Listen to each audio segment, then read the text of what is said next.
Welcome to the African News Review podcast, where we cut through the noise and get to the truth.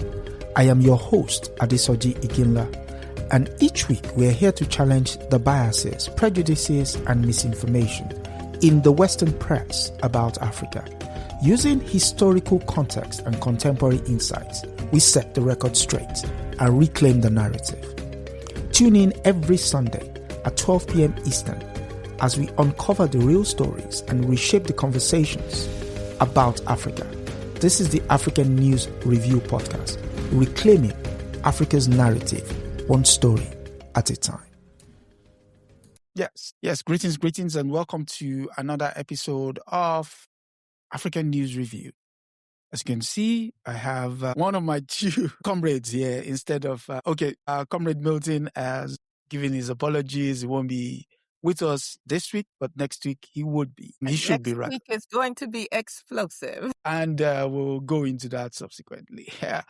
But I have with me Aya Fubara Eneli Esq, author Yourself Revolution, Kwanzaa a Celebration, host Rethinking Freedom, host of, co-host Women in Resistance, and also co-host Grian Books. So, sister, well. Thank you very much. It's a pleasure to be here. Okay. But you're not going to give me depressing stories today. No, I'll try not to. I've been put on notice that my stories are far too depressing. I was wondering, but I don't make these stories, so I only report.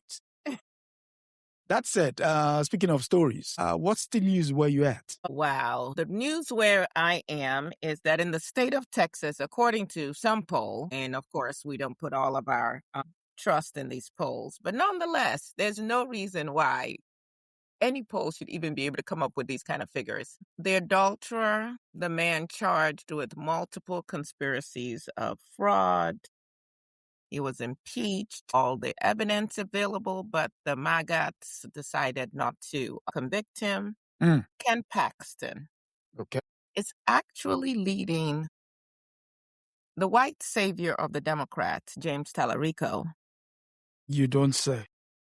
In the Senate race, as according to this poll. Okay. But it's not amazing because, of course, if you study the history of the United States of America, America has always embraced its abusers and its murderers and so on from their quote-unquote founding fathers, not mine, theirs.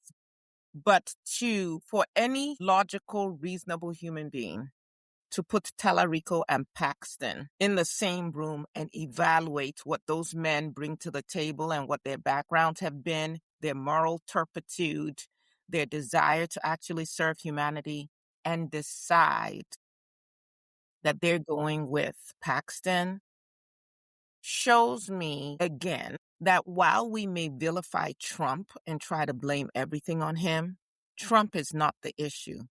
Trump is just the avatar, if you will, for the sentiments of too many people in America. And they're destroying their own country. But then again, it's been on a path of destruction from the beginning. So they're just accelerating it. But so here in Texas, yes, apparently folks think Paxton will make a better senator, according to the poll.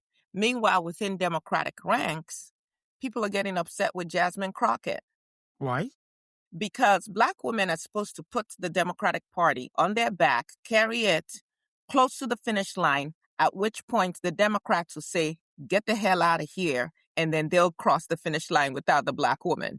So you had an opportunity to elect Jasmine Crockett as your Democratic representative. Yeah. Mm-hmm. You chose not to. She's endorsed Tallarico, but now you're still going to turn around and say she's not doing enough to make sure Tallarico gets elected. What the, And so you don't want the Black woman in these positions. But you want just the Black woman to put in the work. Yeah. Mules of the Democratic Party. And you know what?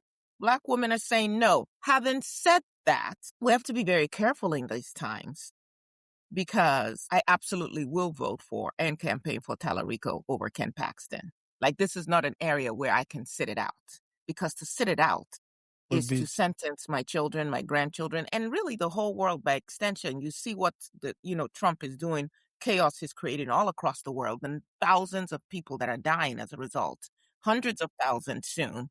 And so we have a responsibility to stop the madness. But that's what's going on here. Okay. And I see that the Supreme Court also came down with a ruling on TPS. Listen, the Supreme Court came down with quite a variety of rulings. Hold on one second. I want to cover this effectively. Thank you for bringing that up, because it is actually wild what we are not covering in the news, at least in, the mass news media. So first, there were a number of rulings, right?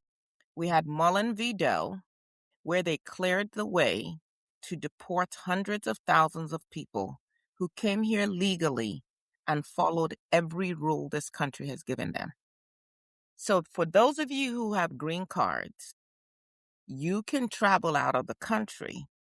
When you choose to come back into the country, the immigration officer, at that booth where they just check your eye, yes, and look at you, and if they believe, no proof, if they believe that there's a possibility that you may have committed some kind of crime, a belief, no proof, no conviction, they can downgrade your immigration status to where you no longer have a green card, and now you can be detained. And now the burden of proof shifts from the government to you to prove that you do deserve to keep your green card status. Okay, so that's one. Then we had Mullen v. Al Otro Lado, where they rule. Okay, no, that's the one I just covered with you. That was Mullen. Okay. Yeah. Oh, no. This one. They ruled that a person who shows up at the U.S. border to legally claim asylum can be denied that right entirely. There and then, as long as Trump stations guards at the border to physically stop them before they ever set foot on American soil. So the goal is, don't let them set foot on them. Once they set foot on American soil, okay, we have to maybe obey the law for now and give them an opportunity to file for asylum. But if they're at the border and saying we need to come in because we have an asylum case we want to file, no. And that is why Supreme Court Justice Sotomayor was bringing up the example of the ship with people who ended up becoming victims of the Holocaust, Holocaust, the Jewish Holocaust, that was turned away from the United States. And eventually it was like about 1,000 people or so on the ship, and eventually like a quarter of them got killed. So she was basically saying, just by making this decision, imagine if you're, whatever it is that you're running from, you get to the border of the U.S. and you're like, if I go back, I'm going to die. And they're like, your foot has not touched soil. You cannot even file for asylum. Meanwhile, remember that a lot of the chaos in the world is being stirred up by United States policies. Okay. Then, in Wolford v. Lopez, they ruled, this one did not make the media at all. They ruled that a stranger can now carry a loaded gun into the store, a restaurant or hotel, wherever people are. All over the United States. Whether the owner wants it there or not.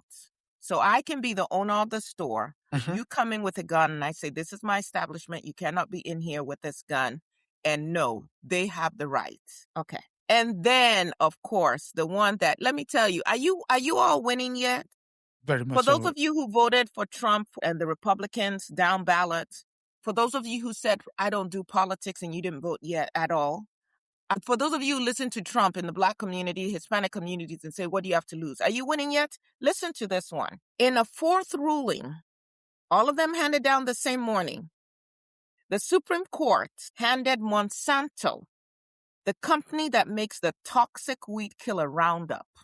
No way. Which is very routinely used, handed them protection from many of the people who say that the weed killer gave them cancer.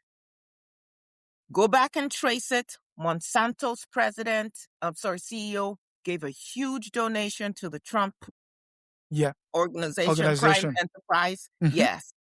I don't know who these Supreme Court justices are working for.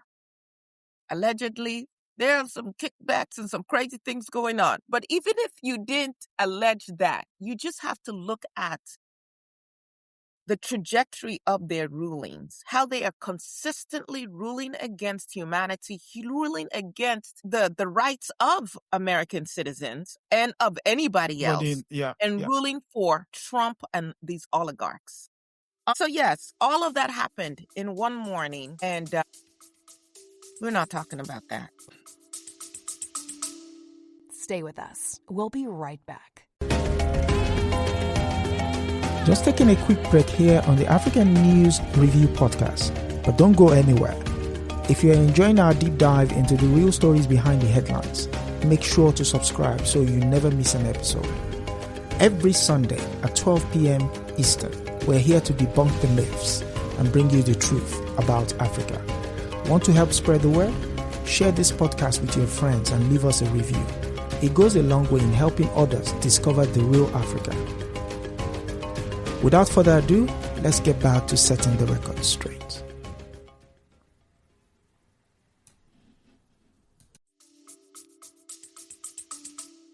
Okay.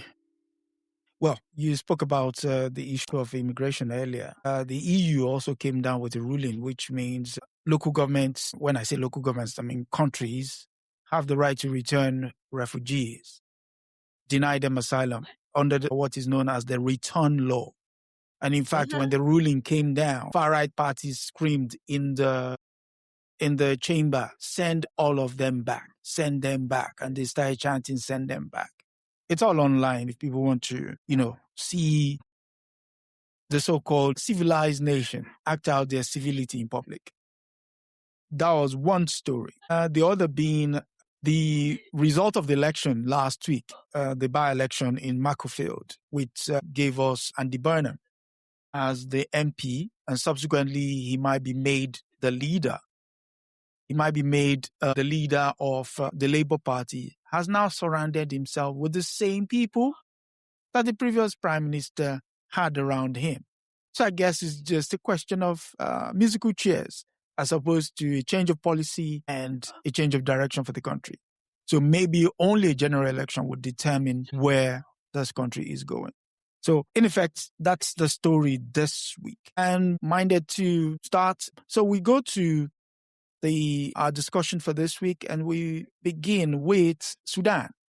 And it's that the UK failed to intervene in Sudan's massacre, wherein it got the information that it was going to happen. So the first story comes from the Telegraph, and it's titled, Britain failed to intervene in Sudan's massacre to maintain UAE ties. Official ignored intelligence on the genocidal siege of El Fasher to protect relations with Abu Dhabi Parliamentary Committee are told.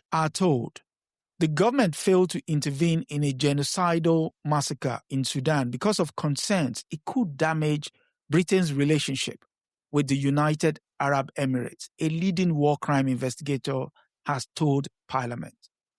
So essentially, Natalia Raymond, Executive Director of the Humanitarian Research Lab at the Yale School of Public Health, said his team provided UK officials at the Foreign Commonwealth Development Office with real-time intelligence for more than 2 years, warning that the siege of the city will culminate in mass killings. You hear that first. What comes to you as some sort of reaction, knowing fully well the government actually had the power to do something? It wasn't just that. You were just told and left to your devices. But the government actually had the power. First thing that comes to mind is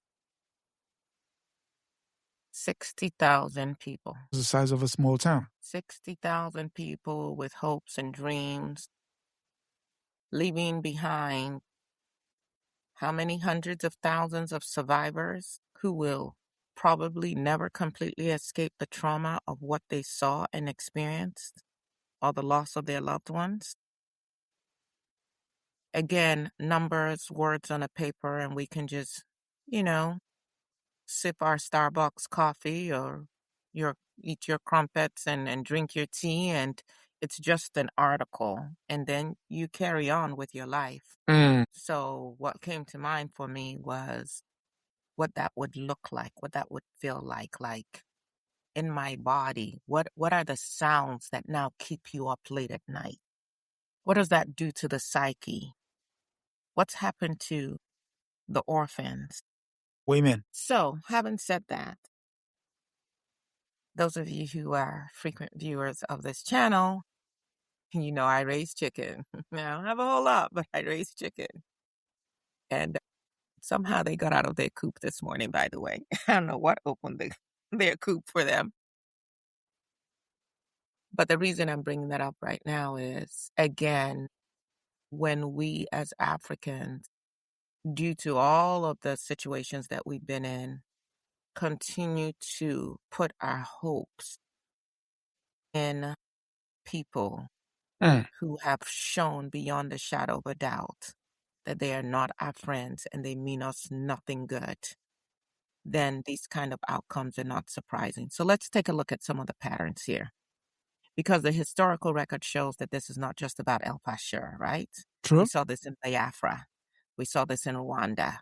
We've seen this in Bosnia, Western Hemisphere, in Darfur.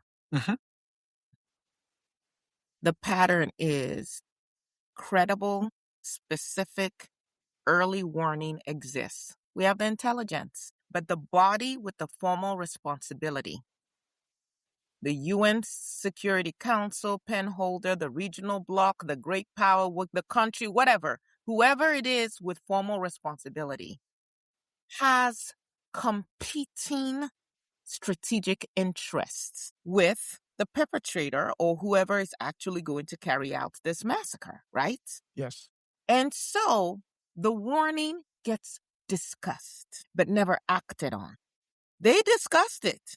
Yeah. They were fully aware of this. They've written reports on it, right?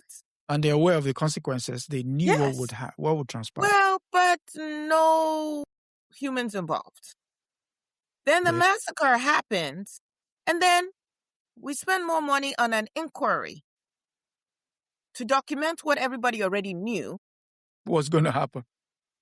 So in Rwanda, the UN's own force commander, Romeo, I think Dallaire, I think something like that was his name. He requested reinforcement and was refused. In Bosnia, Srebrenica fell under a UN safe, what do they call it? A safe area. Haven. Yeah, safe haven. Okay. And now again, Al Fasher. Okay. So the common denominator isn't that there's a lack of information. It's that the very institutions that are tasked with prevention are the same states whose foreign policy interests get weighed against 100,000 die. We have more access to the minerals. The minerals, more business. Yeah. Opportunities. 250,000 people have AIDS. But if they die off, we have more access to that. And we need, or we convince ourselves we need their resources to continue to enjoy our lifestyle. So we're in London, we're in Washington, we're in Moscow, and we don't give a damn about what's happening over here. Now, the second recurring problem is the UN Security Council veto. Kind of like United States of America's Electoral College. Set up immediately from jump to ensure that there's no equality, right? So any of the 5 permanent members, not rotating members, just the 5 permanent members, because obviously there has to be a hierarchy, can block action. And in several of the worst case scenarios, especially when you look at Syria, you look at Sudan, again, you look at what's happening with the UAE and El Fasher, you will see where the conflict involves one of these 5 members or its close ally. And so they're going to veto any action. So now France has floated a voluntary veto restraint pledge where it concerns mass atrocity situations. But then again, you still have to get the people to agree that there's mass atrocity, because could they agree on that in Gaza? Even though we have the numbers? Even though we see the rubble?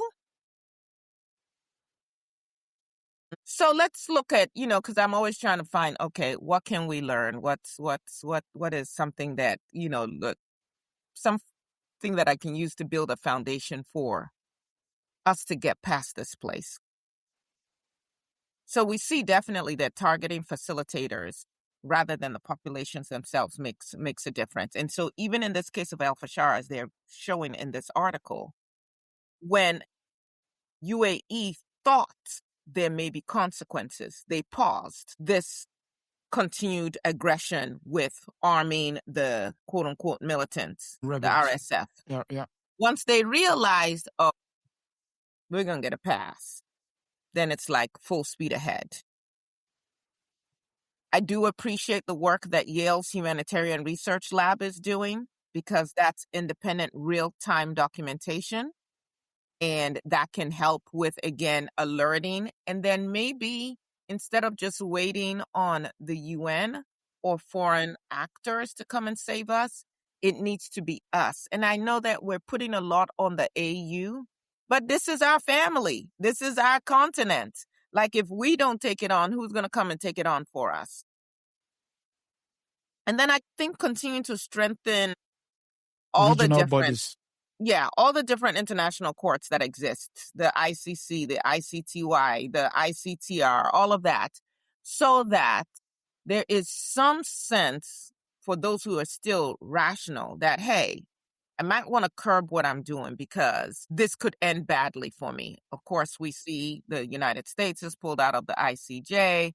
Sanctioned the ICJ as well. Yeah, Netanyahu is still running around here like no one can control him, making open threats. But we need to bring every mechanism to bear. And then, of course, the regional African mechanisms. The African Union specifically talks about responsibility to protect. That's one of their frameworks. So how do they put resources behind that framework so that they can intervene militarily in cases such as this? So, yeah.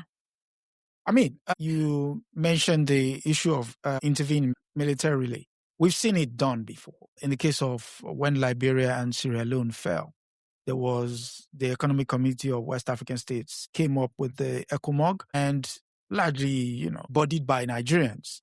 But they went in, and Liberia, Sierra Leone are settled places at the moment, So there is that element of that. But there is one key thing here is, if even those countries that are supposed to help Sudan in this case are themselves destabilized. Because if you look at all the neighbors, the neighbors are not settled either. So then it becomes a recurring theme that, because they're not settled, we can actually pick you guys apart, which is what the UAE is playing on. And so the question is, why is the greater world, the other countries, why are they so complicit with the UAE? Because the UAE, this is a small country wielding a lot of power. Listen, and absolutely raping Africa. And it could not do it without the complicit cover of some of these quote unquote greater powers. Mm-hmm. Especially Britain. Because Britain, like the story said, is well aware that this is going on. But yet, not wanting to break ranks with them, again, they've got the issue that ties them with Israel as well, which both of them are also tied into. So you begin to see this. Break ranks with them based on what? Is it oil production? What is the thing that is tying Britain to the UAE? So Britain has this vested interest is the best way to say it, because we have to go back to the reshaping of the Middle East. It's essentially, all of these countries are essentially colonies of the United Kingdom and France, with the exception of maybe Lebanon, which is French speaking and what have you. The rest are basically British kind of satellite states. So the notion that you're going to let go of Dubai so that the Americans are there, but it's essentially still a British bastion. So you don't want to let go of that in the interest of who? like you said, a few non-humans, it's not going to happen. So we have to bat for our own interest. And in this case, continue to talk about it and highlight the role these countries are playing in destabilizing Africa. And not least also call out the role Ethiopia is also playing in Sudan, because Ethiopia is now one of the channels of getting weapons to the RSF. So again, that is some of the problems that Sudan has to contend with. It's not only external, it's also some regional powers, in the case of Ethiopia, getting involved in matters that clearly are anti-African, anti-Black. Again, you can't make this stuff up. You have a country that is essentially seen as a bastion of Black standing, supporting Arabs in slaughtering Africans. You can't write that script. I'm sorry.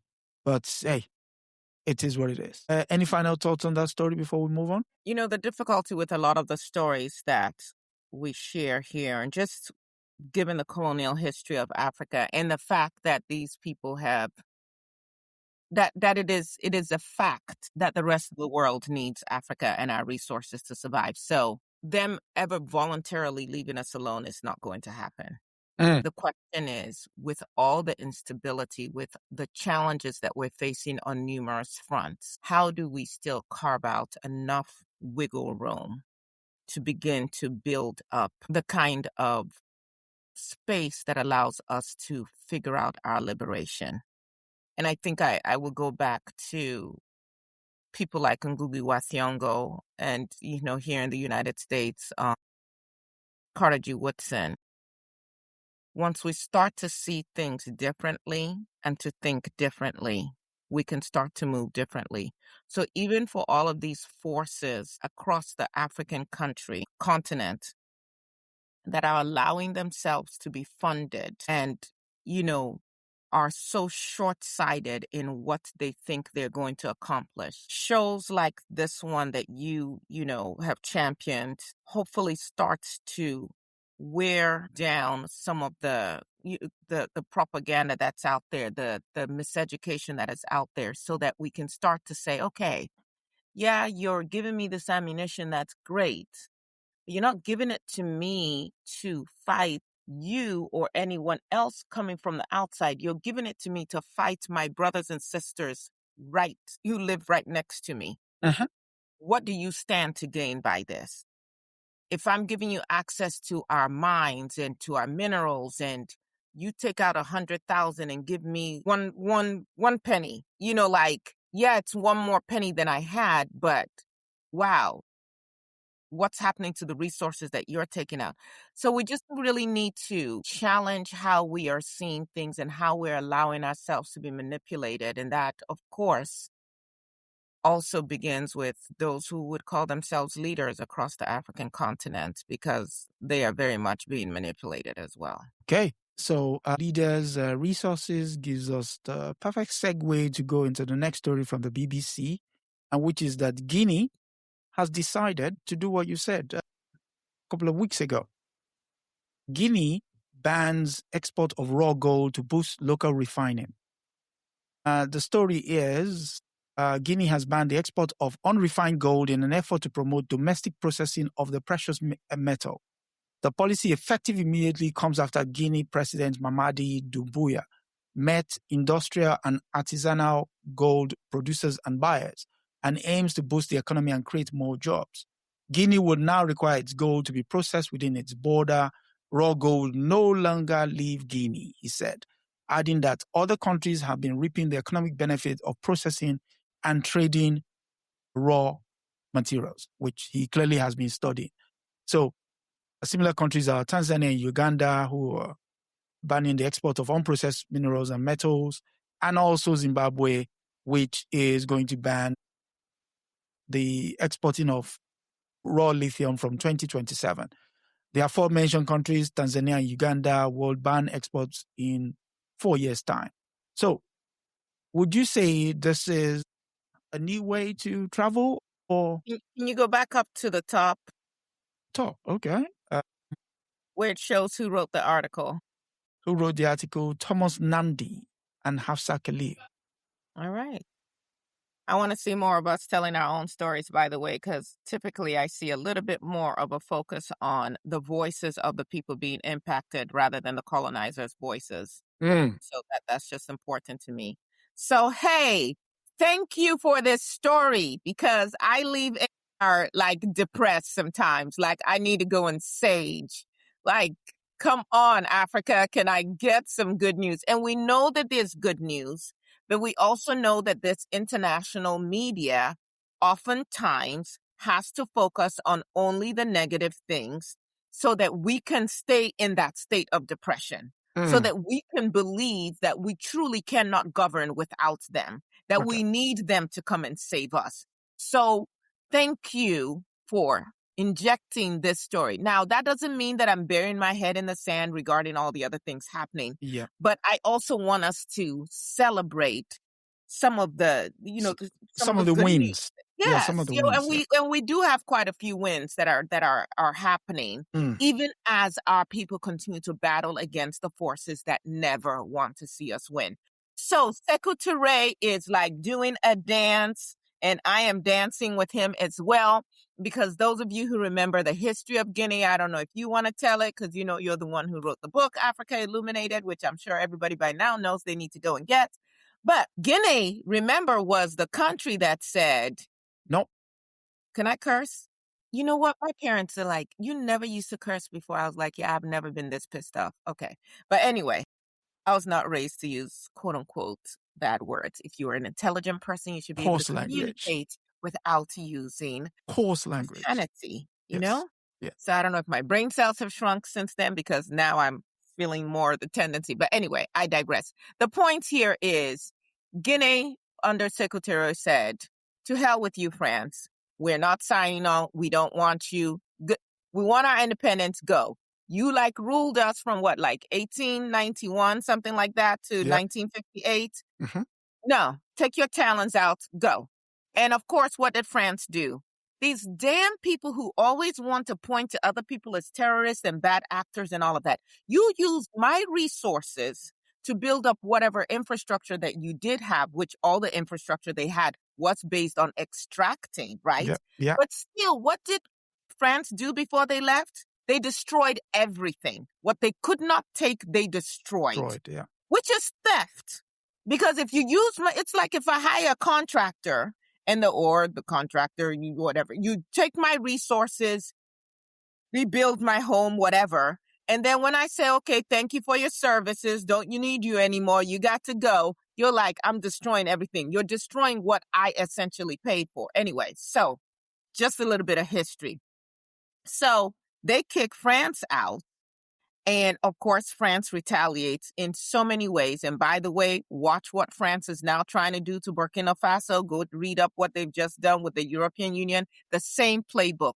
So the fact that in 2026, Guinea is saying, wait a second, we've been sleeping on this. No, you no longer get to take our gold, our processed gold in raw form, take it out, process it, create all kinds of jobs for your own people, and then come back, and we have to, if we need that refined gold, buy it at a much higher price. No, we are going to refine in our own country. We are going to create our own jobs, and then you can buy our processed gold from us. Now, of course, we know that all these multinational corporations who are backed by their governments, similarly to how during colonial times and pre-colonial times, you had the Royal Niger Company and all of that.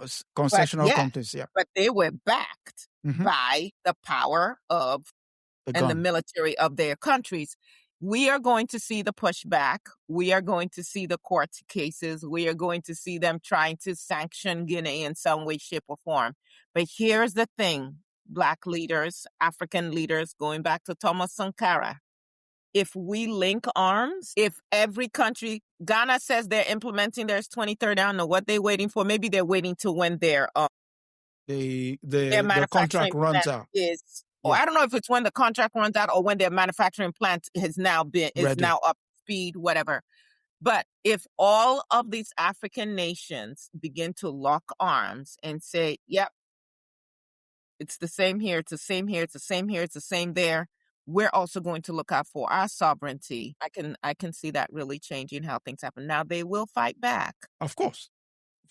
And we should be prepared for that. But we can't just lay down and allow people to continue to use us, because I'm thinking of Bill Withers. He says, keep on using me till you use me up. But no, we are not singing that song in Africa.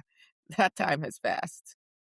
I mean, this story for me is remarkable in the sense that even in the article there, it mentions that the artisanals. Can you imagine if you have a district within Guinea, the capital of Guinea, Conakry, where gold is worked, that people can go in, ask for their own designer jewelry.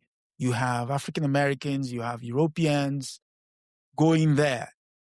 You're not only paying for the gold. Don't forget, you have to live there for a while the gold is ready, or you check into the hotel, you have to eat. That is growth that comes via just one industry deciding we are going to center our interest within a particular space. And then before you know it, you have what is known as the Gold Corridor.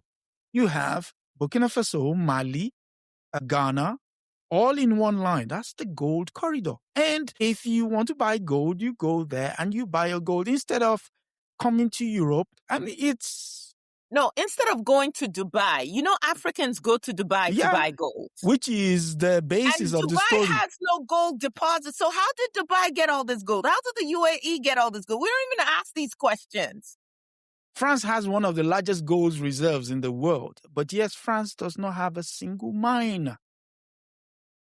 Doesn't have a single mine. So all of that trouble you see in the Sahel are curated trouble. They are trouble supposed to destabilize the states, allowing them the run of the roost so that they can continue these exploitative tendencies of theirs. And the quicker we wake up to it, I mean, just connect the dots. War does not happen devoid of money. There is a need to actually capture a resource. And in this case, gold is the most valuable resource. The price of gold in the last 10 years has gone that way. Not that way, that way. So if we don't control our resources, how do we not continue to be, quote unquote, what's the phrase again? Oh yes, the subside, they exist on $1 a day. I mean, so again, kudos to President Mamadi Doumbouya. Hopefully, well, the flip side is some will argue that he's trying to pander to the people because he's just won an election where he didn't allow the opposition to take part in the election, or rather they were, sort of fragmented election opposition. But then if the people decide that is the way for them, it's a win. I don't know who said it. Democracy as practiced by the West is incompatible with the ideals of Africa. Because let's just be very clear. In fact, tomorrow I'm going to be on Rethinking Freedom. I'm going to be speaking with Kyle T. Mays, who wrote an Afro-Indigenous history of the United States of America. And one of the things we talked about is there is no democracy in the West. United States of America has no democracy. So I don't even know why we're throwing around this. It's like, you mean it? Like you're assuming a fact that is already not even true. So any other argument you make based on that, on truth, fails. So you're saying Americans So whatever it is, African countries think that the West is teaching them about democracy. The West cannot show us a democratic state. Is the United States democratic? I mean, we're going to be breaking down on July 4th. We have a number of people reading Frederick Douglass's What to the Slave is the 4th of July. But on July 6th, we're really going to be going through the founding documents. We're going to be looking at the Declaration of Independence, this Pledge of Allegiance, the quote-unquote national anthem, because so many of us have just bought into this idea of America being a democracy. Never read any of these documents. In fact, people who immigrate here and become naturalized citizens learn more about American history and those fundamental documents than, natural, quote unquote, born Americans. Having said that, how do you say you set up a democracy, but the vast majority of the people cannot vote? Mm.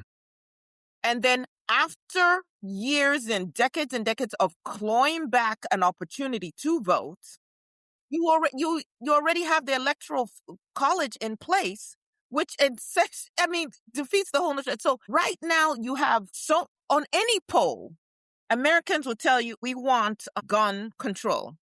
And then Congress will say we're not voting, or we vote against those interests because the vested we have interest. 5 billionaires who are actually funding us, and we're going to do what we want to do. So where's the democracy? Government of the people, for the people, by the people. Where is it? Anywhere in the West. So when is it? Where is this reading taking place for people who might be interested? Rethinking Freedom on the YouTube channel, Rethinking Freedom. Yes. Okay. There's no democracy here in the United States. I don't see it anywhere in the Western Hemisphere, and I don't know why Africans should even bother to copy what these people are saying as democracy.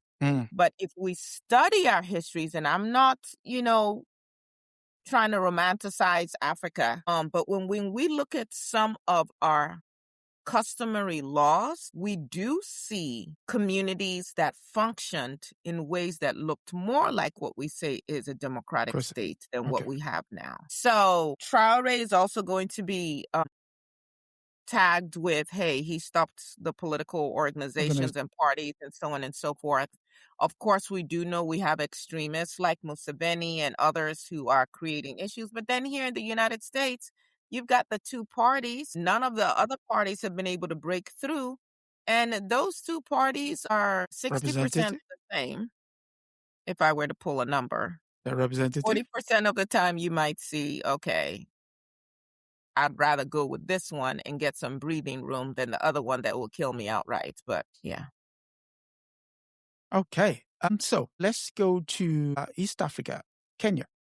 You know what? There is somebody in your feed that is just, I don't know. They throw out bombs. They have no solutions to anything. You want to say a word? Let me just say this. Whether we're talking about the solutions available to African nations or our situations wherever we live in the world, it's very easy to just castigate other people, but not look at your own acts for survival. That can also be construed as complicity.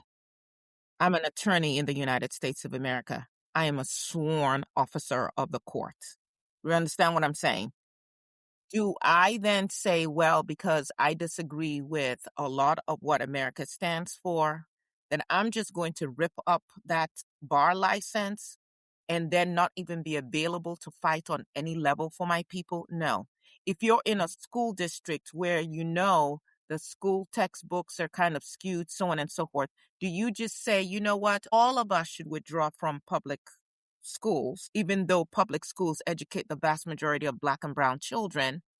And until we have our own private schools, no Black teacher should teach in the public school system. No, you don't do that. So when you're in this chat, and I know this isn't my channel, but I'm going to say it, use some common sense and come with some solutions instead of just throwing bombs and trying to tear down everything, but you have no original idea and you can't speak to any actions you're specifically taking.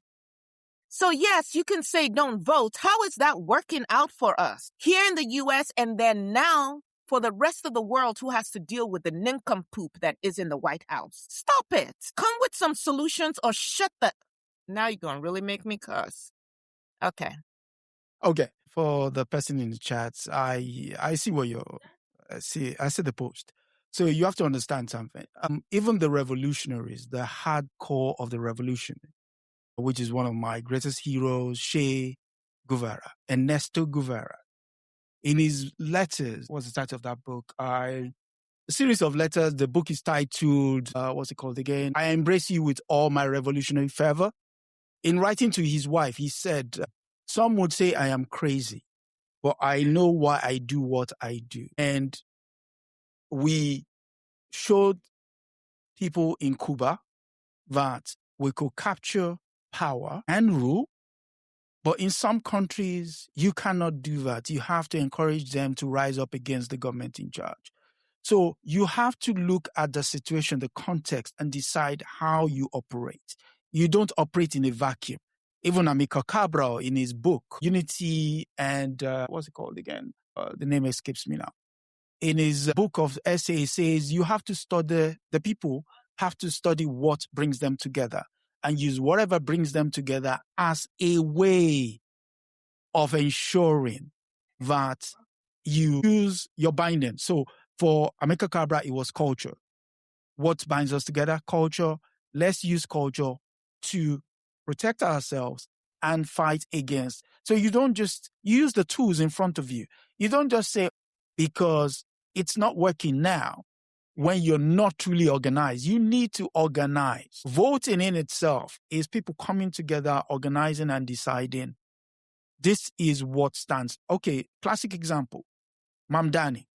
In the course of this week, he backed 3 candidates for the Democratic. And they're catching hell. For the Democratic Social Alliance. Yes, they're part of the Democratic Party, but they're a different strand of what that means. And so if you're not in the house, you're just going to be, like they say, a hater who is outside the club and who is angry that they can't get in. Get in there and do what needs to. Mamdani has already shown you that you can do it. What's it called? Childcare. Yeah, certainly for the people whose rent just got frozen for 2 years. Frozen rent. They are experiencing frozen rent. Exactly. What I'm saying is that the attacks against us and what ails us, if you will, is multidimensional. Therefore, our response has to be multidimensional. If I look at my aging body, having now passed 50, right? I've got to eat right. I've got to sleep. I need to get my mind right, my meditation, so on. I need to drink water. I need to take supplements. I need to exercise.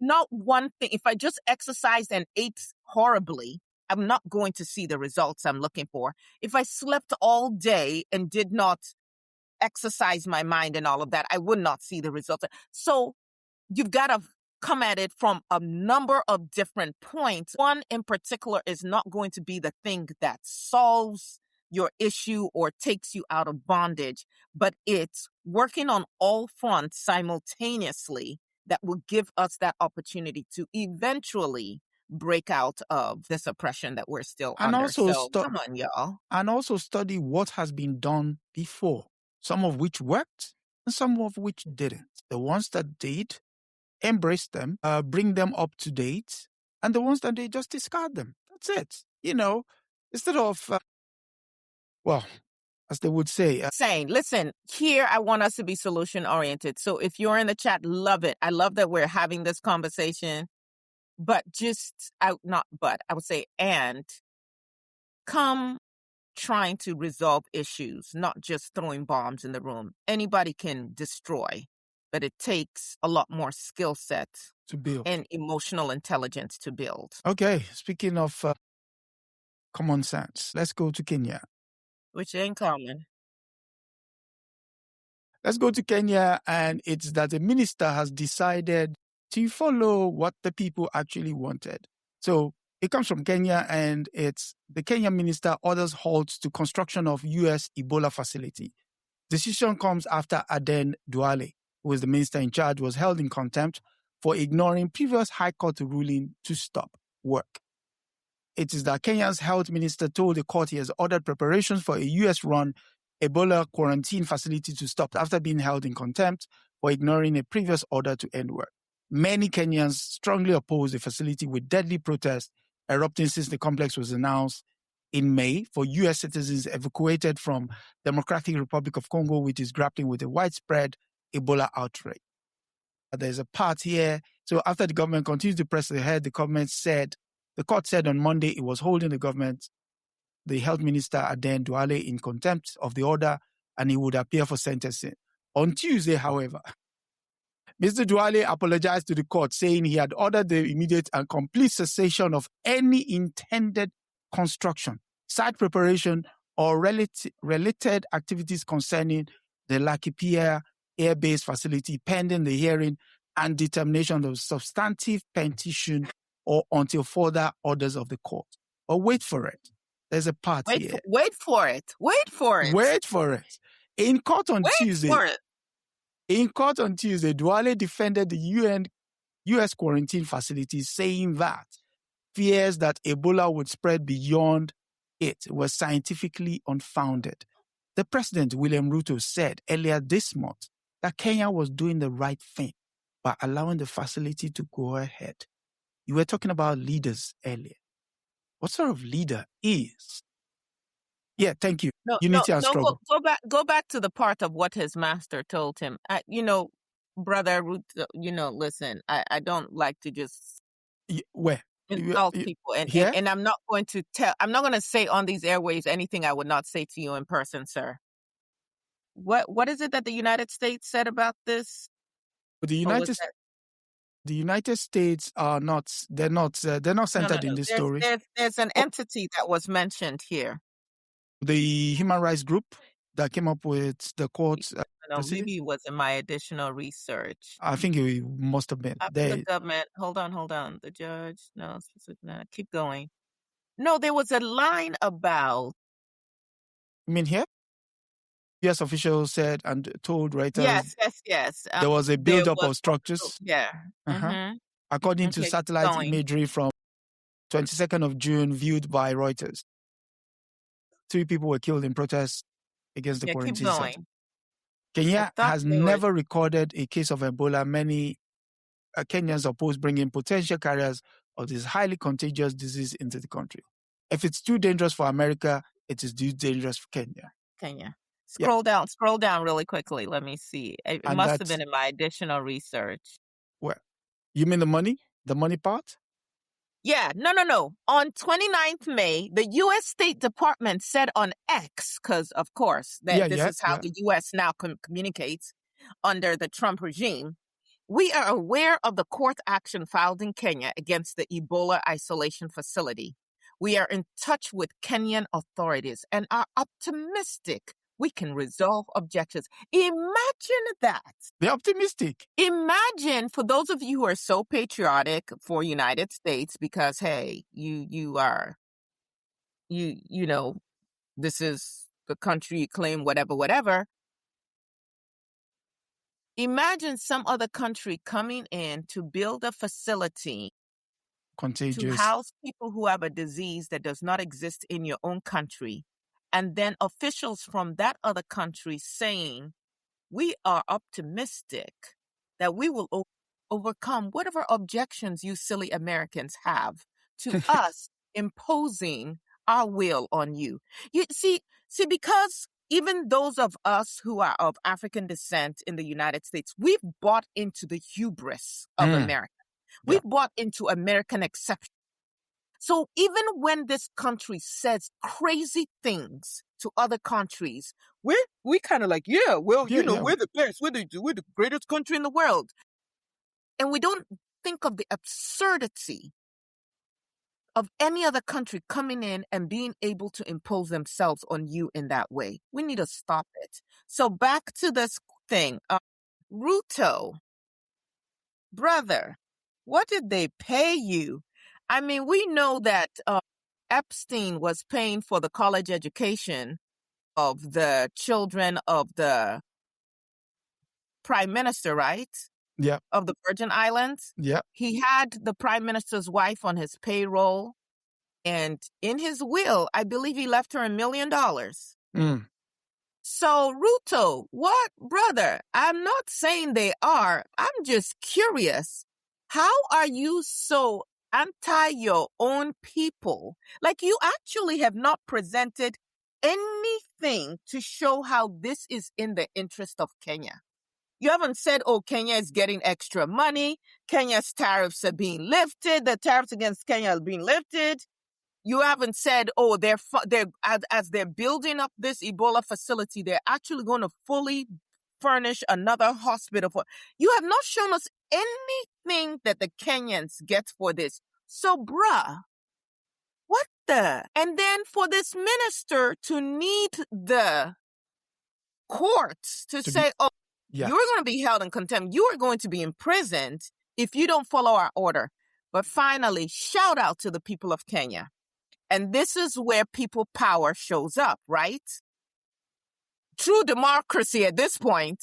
Like, yeah, you're elected, but we have the power and we're speaking up. It's cost us 3 lives. But if this Ebola facility is built, it might cost us thousands of lives, because already I believe the statistics say the 250 people are dead that they're aware of.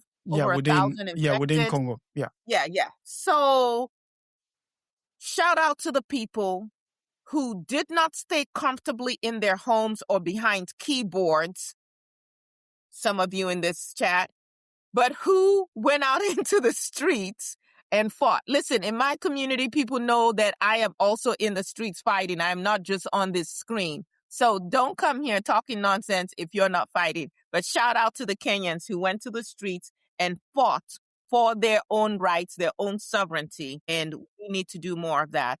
Nigerians, pay attention, because your children who were kidnapped should be back home. Okay, that said, June 30 is supposed to be, I don't believe I'm saying that. June 30 is supposed to be the day where all foreigners are supposed to be leaving South Africa. You go back to your country. Go back. And for that story, we go to Radio France International. Say that again. Who's supposed to be leaving? All the foreigners. Is it really all the foreigners? All the foreigners. Are you sure? All the Africans. Oh, okay. You go back to your country. Let's be clear what is going on. Yeah, so Radio France International has the story, which is South African anti-migrant groups defend planned liberation march, in inverted commas. A coalition of South African organizations campaigning against undocumented migrants have defended its plan for nationwide demonstration on June 30, insisting the march will be peaceful despite rising tensions and recent deadly unrest. Around 20 groups, including March and March and Operation DUDULA, on Thursday held a press conference calling on South Africans to join what they describe as a great liberation march. The group are demanding tougher government action on undocumented migration, including tighter border controls and deportations. The call came after weeks of protests demanding undocumented foreigners leave South Africa by June 30. The coalition has sought to distance itself from violent incidents linked to protests against undocumented migrants, and 3 African nationals, 2 Mozambicans, and 1 Malawians were killed earlier this year. Your thoughts? I can't even believe I was reading that. Say, this what it is. Words are really important, right? Words carry a lot of power. So let's just start with migrants. No. Foreigners. Liberation march. Liberation march. Liberation. Yes. We want to be free from Your land foreigners. is owned. Ooh. What? Over 70% of your land is owned by white settlers. Shots fired. But when you are fighting for liberation, your fight is against people from Zambia, Tanzania, Mozambique, Angola, Zimbabwe, Botswana, Malawi, all of these places that absorbed military strikes from the apartheid government, that absorbed economic destabilization because they were supporting the Black South Africans, that dealt with refugee burdens to host the ANC and other liberation movements. Yeah. When you were fighting to get just a little bit of the pressure off your neck from these white colonizers.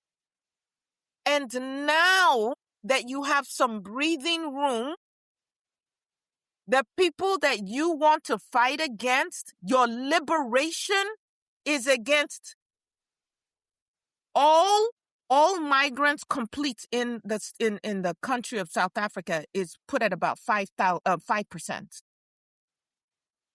All that includes legal and illegal from their their statistics that they've put out. I mean, they make no decision. I mean, on paper, yes, they would say it's illegal. But right now, it's anybody that doesn't. First of all, you look at what you're doing. You're going to schools and preventing students Hospitals. You're going to hospitals and saying if you don't have papers, you can't be treated. And a child died as a result of that. You, who had to have papers to go from one township to another.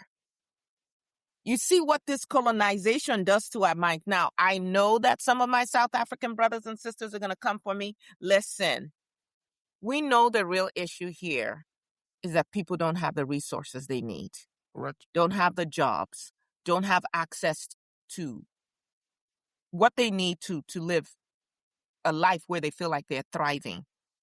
But for us to follow the example of Western countries, of Asian countries, of every other country in the world with its anti-Blackness, and to believe that the cause of your issues is because some other Black African is in your country, but not to look at who still owns the mechanism for wealth in your country, who owns the land, and then to look at your own elected officials who have embezzled money and maybe have not made the right decisions to help everyone in the country thrive. Come on, you're going to blame it on your Black brothers and sisters to the point of murder? Wow.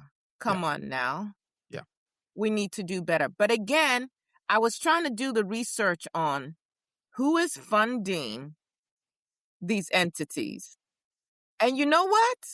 Both the March is headed by Jacinta Zuma, female. And then what's the other one? Operation DUDULA? Yes, female as well. Of course, that one has now formed a political party. Yep. So what's going to be interesting as all of this pans out, because I'm always trying to figure out who's funding all of this dissension, because somebody benefits from the dissension. So who's fanning the dissension? Who's sitting back in the sidelines playing chess and moving pieces? How is this going to impact the political processes in South Africa, and who's in power? Because right now, ANC has a coalition with the Democratic Alliance, right? Yep. And so there are other parties that are coming into play as well, that are trying to siphon off maybe the colored votes from the Democratic Alliance. Malema and EFF, that's really problematic. What's going to happen? We see Zuma's party, the two are not related. MK. It's a common name. It's like MK. Williams in the United States. We see their representatives showing up at these rallies to kind of say, hey, we're with you. So it's really going to be interesting how this pans out. But how this has been growing, because this isn't the first time it has happened, how this has been growing in across South Africa. Yeah. The fact that the government is just saying, hey, well, just make sure it's a peaceful march, even though there's already evidence it is not going to be peaceful. We've seen what has happened in the past. And you have not really put in place any protection for the people being targeted, the communities being targeted. We will see what comes June 30th. I wouldn't want to be around. But again, you talked earlier about the votes in the EU with migration. We talked about all of the cases here in the United States of America with migration. And now we're talking about an African nation that is also purging itself of other Africans. We've got real issues. Yeah, we've got real issues, and some of the underlying problems with regards to South Africa we've not really healed from. And so it's kind of disturbing when you mentioned earlier that the sacrifices that all of these countries had to give up. Actually, 2 leaders died in the course of South Africa's fight against apartheid. One was Samora Machel, when his plane crashed into a mountain. And the other one was Murtala Mohammed, who was assassinated in Lagos. Again, those are two leaders who went out of their way. They actually voiced it. This is not like, oh, we're going to do this. They voiced the fact that they were willing to put the resources of their country at the behest of MC. Some of them Nigeria hosted loads of South Africans, actually gave them passports so that they're able to travel. Passports and scholarships. And scholarship, so that they're able to travel. When I went to school, some of them were in my primary school, secondary school, and it was nothing, that kind of thing. So when you ask the question, who is funding it? In order to understand that, next week, we're going to have a scholar, Dr. Gerard Horn, help us truly understand what it is that we're looking at. And the reason for he's being called to help the community understand is he wrote a very pertinent book back in the day. And the title of the book is Confronting White Supremacy Confronted. So it's quite a chunky book. And is going to be in conversation with us next week. So to understand, bring people, ask questions. He has been charitable enough to give us an hour. And so we're going to I'm just going to sit back and, basically listen to. Let the master teach. Let the master teach. I'm just going to be.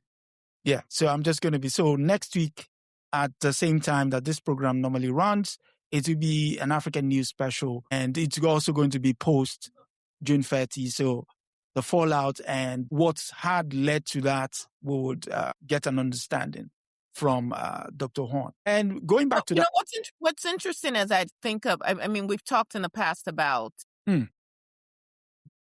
challenges that the South African president is dealing with personally at this time. But also just in terms of the African Continental Free Trade? Free trade, yeah. Area, which South Africa is supposed to be helping to champion at this point. Yeah. How do you talk about creating free trade area, eliminating tariffs amongst each other, so on and so forth, and at the same time be silent on or complicit in the murders of people from other countries, Africans from other countries? So the African Union has a lot of work to do, and they're already doing a lot of work, but there's so much more to do as well. I mean, that's a very good point you raised. Again, when we look back in history, most of those mining companies hired people from Malawi, Mozambique. Devoid of the fact that apartheid was going on, they still brought in other Africans to come and work the mine. So they worked the mines, they lived in hostels. Majority of their family infrastructure were destroyed as a result of, all kinds of nefarious activities that went on in there. Now, those people have now been pushed out or, again, capital. Dr. Horn will help us understand. So one final story, and the story comes from the BBC. Somebody mentioned the concept that history is not being taught. I want you to read this article and tell me if you find anything missing, anything. And tell me, how is it that the youth today are supposed to understand what happened in the past? This is from the BBC, by the way. And it goes, so it says, band swimmers' daughters realize families' Commonwealth game dreams. So there are the twins and what have you. Okay. And so he says, Annette Cowley Nel dreams of winning a gold medal at the 1986 Commonwealth Game was dashed by a political storm. On the eve of her race in the competition in Edinburgh, she was banned from competing and escorted from the athletics village by the police. Oh my God. But 40 years later, things have come to an emotional full circle where she watches her daughter compete at the games. Twins, both named in South Africa's swimming team for the games, which gets underway in Glasgow next month. It is incredibly special. They have both made the Commonwealth Games, said Cowley. That's Mummy. It will be quite an emotional moment. The 1986 Games in Edinburgh had many sporting triumphs, including Liz McColgan 10,000 gold medal. But they were also remembered for being boycotted by 32 nations from Africa, Asia, and the Caribbean. They took a stance against UK's Prime Minister's policy on South Africa. Thatcher refused to impose economic sanctions on a regime committed to racial segregation. South Africans were banned for competing internationally because of the country's policy of apartheid. So, I know Sister Aya said, before we came on, she said she's not going to talk about it. Okay, so I would say this is the BBC essentially brainwashing its reading audience. It didn't give you the background as to why, even within South Africa, there was no mixed sports, so people cannot compete again. But you expect Africans to come and compete against her when she represents South Africa, which is a majority black country. This is going to be a singular white person carrying the flag of South Africa in 1986 to compete at the Commonwealth Games. They completely whitewashed history. Now you begin to understand why there is a dearth of knowledge within South Africa itself. So when we say, but Africans, African Americans, people all over the world, Cuba even came there, laid their lives, gave their life in the pursuit of freeing South Africa from the throes of apartheid. Despite that, they would say, no, that did not happen. Or if you claim Mandela was the one you helped, go and ask Mandela for your help. If it's, I mean, the kind of stuff that has just been going on, again, boils down to this story. This story was just, when I was reading, I was just like, wow, this is wild. And this is an organization that is read in over 180 countries in multiple languages.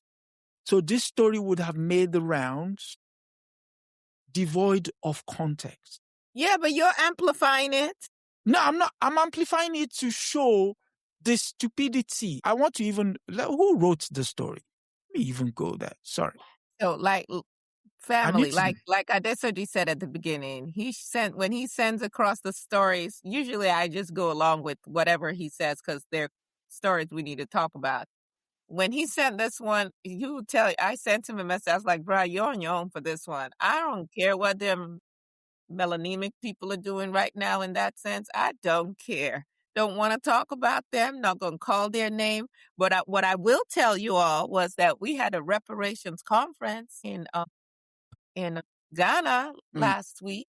We had representatives from the United States who were there. I'm hoping to get one of them on to talk a little bit more about what happened. We do know that for whatever reasons, they invited Macron. From France to come and speak, and he did not show up in person. He sent some satellite video, punk.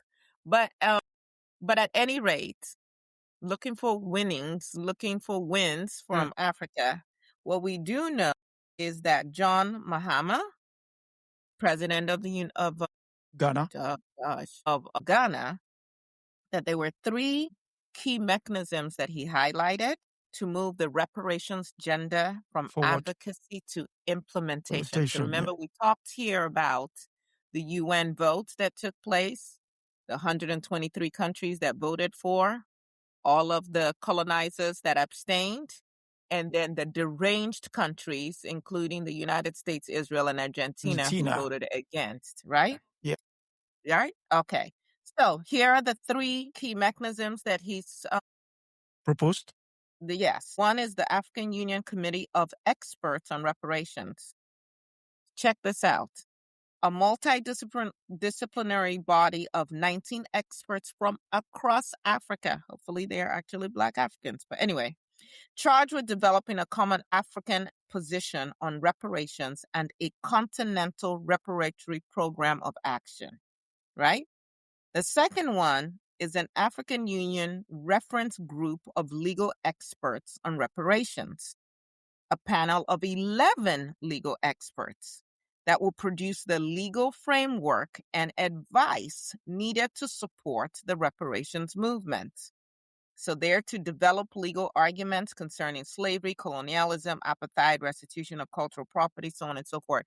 So think about the NAACP Legal Defense Fund, the work that Thurgood Marshall and before him, Paulie Murray had done to set up the framework. Now we've got to be careful and learn from history that we don't integrate ourselves into a burning house. So as we're looking for these reparations, understanding, as our brothers and sisters here in the United States have laid out, the 5 major areas of repair, right? So we're not just talking monetarily. All right. And then finally, the African Union Coordination Team on Reparations, based within the African Union Commission's Directorate of Citizens and Diaspora Organizations.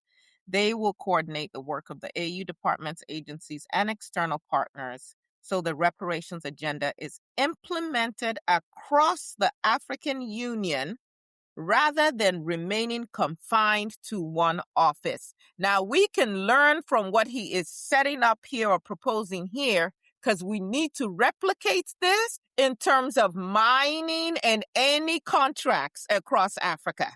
True. Right? This is a great framework to begin with. I'm excited to see where it goes. So there are some great things happening on the African continent. And as our children are looking for careers and areas to go into, let them know about what the needs of The community is. Yes, locally and internationally, so that we can train up our children to fill our own needs.